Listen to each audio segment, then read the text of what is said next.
The Atomic Adventure Race presented by Fuji Bikes will take place in Amicalola Falls State Park in Dawsonville, Georgia on May 16th through the 17th. The race will begin at 8 a.m. in the center of the park as competitors toe the line to see who will be the champion after 24 hours of racing in North Georgia.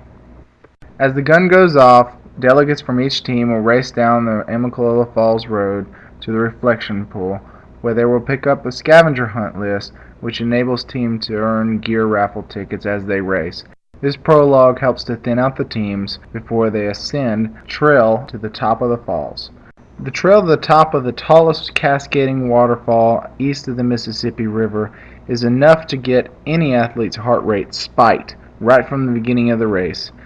Athletes will be competing to get to the top first to avoid any bottlenecks they might encounter in future sections of the race and to lose those who might leech off their navigation ability. Most park visitors are able to ascend the 1,000-foot trail to the top of the falls in an hour to an hour and a half. The competitors we expect will be racing anywhere from 20 minutes to 45 minutes to the top, where they will get on their bikes at CP2 and continue down along the road on one of the steepest grade roads in North Georgia. If it's raining, they'll do well to ride their brakes. From here, the race makes its way out of the park and heads south along 136. Competitors will make their way to the Lindsay Ford section, the first and probably most challenging orienteering section of the race. Transition 2 at Lindsay Ford will be the place where competitors will get off their bikes and get back on their feet for the first orienteering section of the race. The Lindsay Ford section will be the one that keeps competitors up the night before the race. We've given the teams 8 checkpoints, 4 of which they need to reach during this section.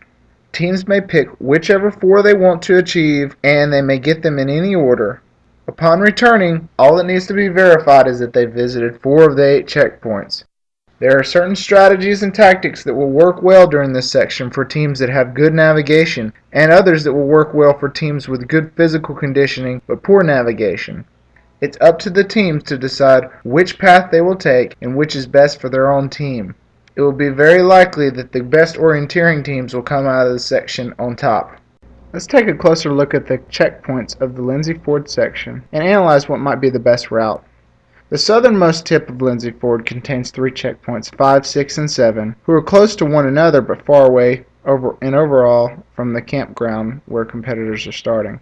Competitors may be tempted to try these checkpoints in a counterclockwise fashion, but will soon discover that CP6 and 7 are laden with mountain laurel or rhododendron. This mountain laurel will pin these competitors to the ground as they try to scale alongside the Amicalola River the steep cliffs.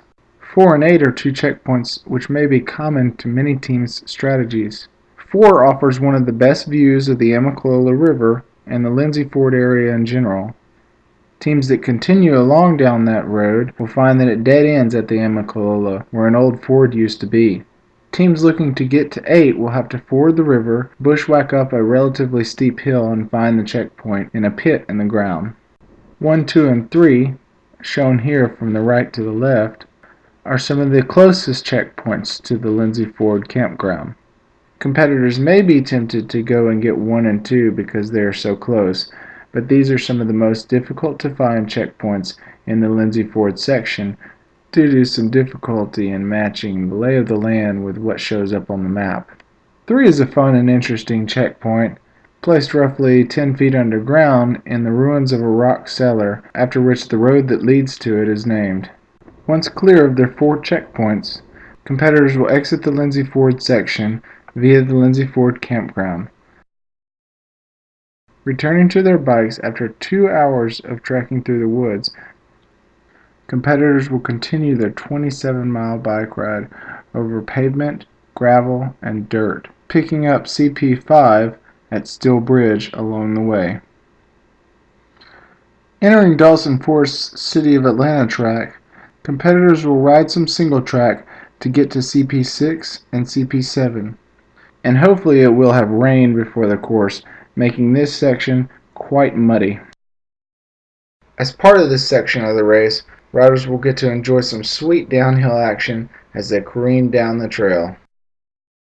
When the riders finally dismount their bikes, They will be confronted with a new challenge, something that they were not warned about before the race. They will have only known that the section that we call the radiation burn exists. Upon arriving to the Dawson Forest parking area, the teams will be given coordinates for 3 checkpoints, which they will have to plot on the clock. The decision that they will face is whether or not they can reach these 3 checkpoints given a small amount of time. If the team is able to reach all 3 checkpoints under the time limit, they may continue on. If they fail, they will be given the coordinates of the 4th and 5th checkpoints to reach.